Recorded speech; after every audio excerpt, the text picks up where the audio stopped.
Après 7 ans de pratique régulière des 5 tibétains, j'ai décidé de vous proposer une version améliorée et plus simple de ces rites, mais pas forcément plus facile. Je n'insisterai pas sur tous ces bienfaits qu'apportent ces rites. Je les résumerai juste en une phrase: une meilleure vitalité qui vient travailler le corps dans toute sa globalité, dans toutes ses dimensions. Les principaux changements que j'ai apportés sont au niveau de la respiration. Au lieu de faire les rites sur une inspire puis une expire, l'ensemble des rites se fait sur une inspiration. Pourquoi ? Parce que l'inspiration permet d'avoir une meilleure conscience du corps, d'augmenter sa capacité respiratoire, d'augmenter la souplesse de son corps et de mélanger à la fois la vitalité, et comme c'est une inspiration qui est longue, la relaxation en stimulant le nerf vague. La deuxième particularité de cette version améliorée, c'est l'adjonction des exercices de Kegel. C'est la contraction du périnée sur l'expiration. Le rite se fait sur l'inspiration. Dès qu'on souffle, on contracte le périnée. Extrêmement bon pour les hommes. Ça donne de la vitalité, cette contraction du périnée. Pour les femmes aussi, notamment sur les femmes qui viennent d'accoucher, qui veulent se renforcer le périnée, éviter la descente d'organes. C'est excellent. À part pour le derviche tourneur, où je vais faire 11 tours, chacun des rites va être montré seulement 3 fois parce que ça prend déjà beaucoup de temps. Premier rite tibétain, le derviche tourneur. Je souffle tout mon air et je vais faire les 11 tours sur une inspire, par le nez. Les tours se font vers la droite. J'inspire tout le long de façon régulière, sans à-coups, avec un petit filet d'air, et j'inspire par le nez. Si je n'arrive pas à faire les 11 tours, j'en fais moins. Ça va s'améliorer au fur et à mesure que je les pratique. Deuxième rite tibétain, le clic-clac. Je vais inspirer tout le long du rite. Donc je commence par cette inspiration, j'inspire, menton, poitrine, jambes à la verticale. Je continue à inspirer en ouvrant les épaules. Je redescends les pieds à l'horizontale. Mes pieds sont vers moi. Je me relâche, j'inspire toujours. Et là, quand j'ai terminé, je souffle, je me relâche. Et en même temps que je souffle, je contracte le périnée. Ça rajoute de l'énergie. Je vous le montre 3 fois. Je souffle. Il est important d'avoir une inspiration longue, profonde, en laissant rentrer peu d'air à la fois pour que l'inspiration dure le plus longtemps possible.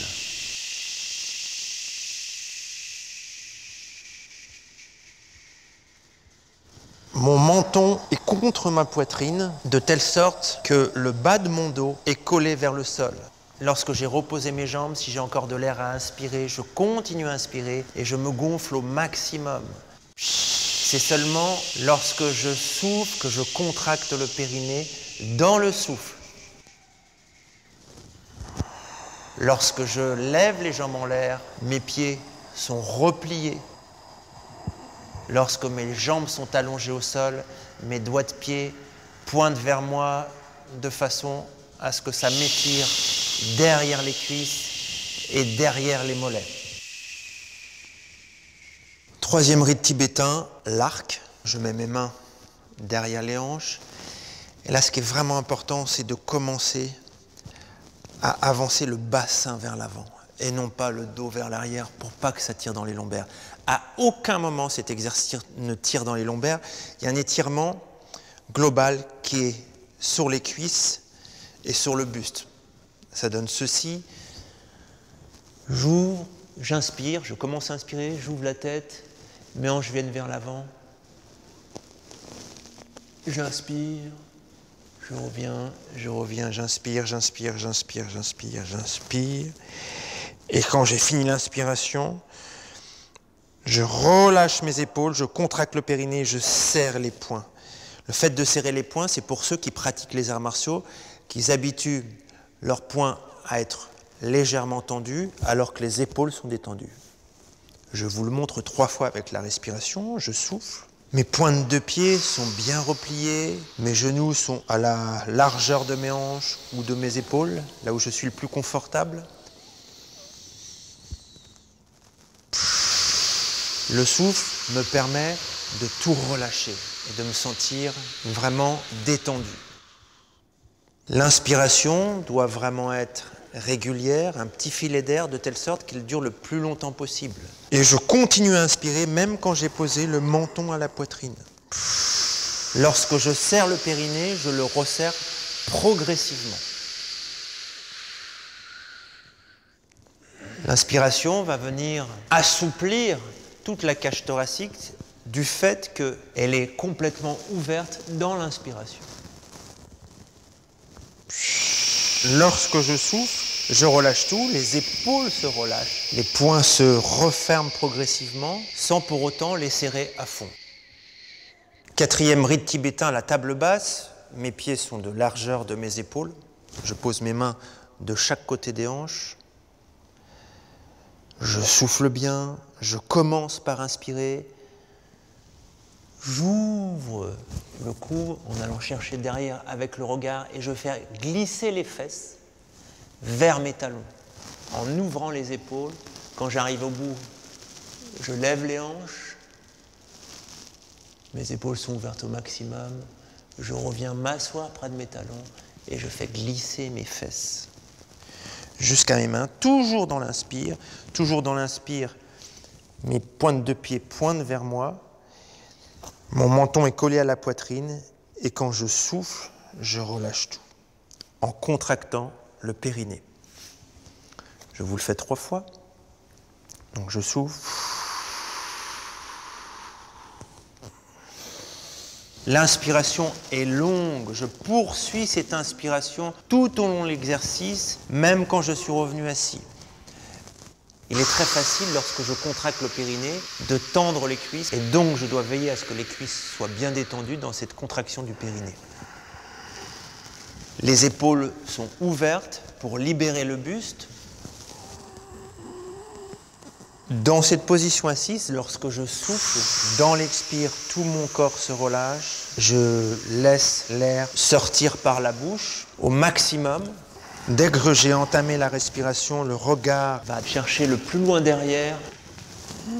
Mes pointes de pied sont tournées vers mon buste. Le souffle est le moyen de me détendre avant de refaire ce rite. 5e rite tibétain, la montagne. Je suis à 4 pattes. Ce rite est vraiment exigeant parce que tout va se faire sur une inspire, comme pour les autres. Je me mets en position pompe. Et là, je souffle tout et je commence l'inspire. Donc, menton, poitrine, talon au sol. Je vais chercher derrière pour faire une montagne comme un V. Je reviens. Je me relâche. Et je relâche les épaules pour que les hanches se rapprochent du sol. Je ne creuse pas le bas du dos. Les lombaires ne travaillent pas dans cet exercice-là. Je monte en haut, toujours dans l'inspire. Je relâche. Et seulement quand j'ai plus d'inspire, de souffle pour l'inspire, je souffle. Je vous le montre 3 fois. Je respire tout au long de l'exercice. Ça demande de bien souffler pour que j'ai la capacité respiratoire. Lorsque j'ai terminé l'exercice, je continue à inspirer jusqu'à ce que je ne puisse plus. Et c'est seulement à partir de ce moment-là que je relâche tout le reste du corps avec le souffle. Dans le souffle, j'ouvre les épaules et je contracte le périnée en ayant les fesses détendues. J'essaye d'aller poser mes talons vers le sol, de tendre derrière mon genou, d'avoir le dos droit. La tête est bien rentrée.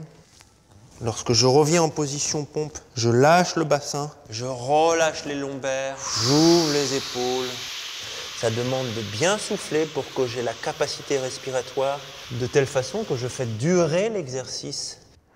Je respire tout au long de l'exercice. Si je manque d'air, je vais aller plus vite de telle sorte que je puisse inspirer sur tout l'exercice. À force de le pratiquer, je vais pouvoir le faire de plus en plus lentement. Cet exercice ne doit pas faire mal au lombaire. C'est le fait d'ouvrir les épaules et la poitrine qui va permettre de poser le bassin sur le sol. Quand pratiquer ces 5 rites tibétains, on les pratique à jeun. Soit le matin, juste après le réveil, ça va permettre de donner de l'énergie. Dans ce cas-là, je les pratique un peu plus rapidement.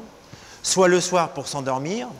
Et à ce moment-là, je vais les laisser traîner en longueur pour que ça mette de la détente. Dans tous les écrits, les 5 tibétains sont proposés 21 fois chaque tibétain.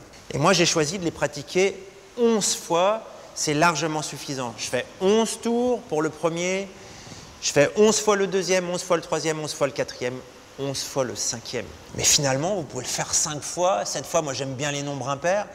Vous pouvez le faire 12 fois, en fait. Faites-le le nombre de fois qui vous convient. Mais il faut quand même un certain temps pour pouvoir rentrer dans le rite et pouvoir le répéter, sachant qu'à chaque fois qu'on le répète, on s'assouplit davantage, on assouplit la respiration et on libère le rite et toute sa puissance qui va avec. Pratiquer de cette façon-là, ces exercices, ces rites tibétains deviennent un véritable rite respiratoire. Aucune lassitude n'est possible parce qu'au fur et à mesure, la respiration va s'étendre. Et donc, on gagne en confiance, en énergie et en capacité respiratoire. L'inspiration se fait par le nez, l'inspire se fait par le nez, l'expiration se fait par la bouche. Pourquoi? Parce que c'est ce qu'on utilise pour être en contact avec le monde. Lorsque je parle, je suis dans l'expiration buccale par la bouche et lorsque j'inspire, je suis par le nez. Ça permet d'augmenter la conscience respiratoire et la conscience corporelle de cet exercice. Maintenant, c'est à vous de pratiquer. Bonne chance à tous. Bon courage, à bientôt.